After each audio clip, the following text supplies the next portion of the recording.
Δεν μπορεί να σου είπε μόνο αυτό. Λες να σου κρύβω κάτι έτσι για το suspense?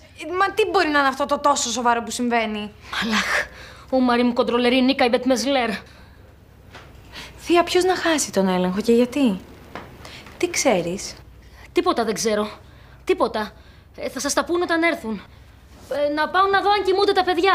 Θα τα ακούσουμε τα παιδιά, άμα ξυπνήσουν. Λέγε τι ξέρεις και πες αλήθεια. Γιατί το ψέμα είναι αμαρτία, το λέει και το Κοράνι. Αυτό που κάνεις είναι ύπουλο.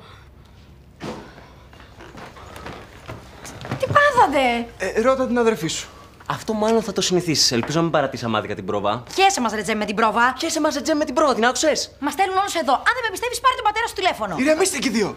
Μουράκι μου, είσαι καλά? Όχι, έχω πολύ κακό προαίσθημα. Η Μπαχάρ κάτι ξέρει και μας το κρύβει. Μη με πιέζετε. Θεία, πες τι ξέρεις. Χωρίζουν και θέλω να μας το ανακοινώσουν. Πες. Τι, πού σου ήρθε αυτό? Τι πώς μου ήρθε, ρε παιδιά, απλά τα πράγματα. Ο μπαμπάς έχει φρικάρει το τελευταίο διάστημα και η Μυρτώ έχει απογειωθεί. Άρα. Χωρίζουν. Βρε παιδιά. Λοιπόν θα το πω και το κρίμα στο λαιμό σας.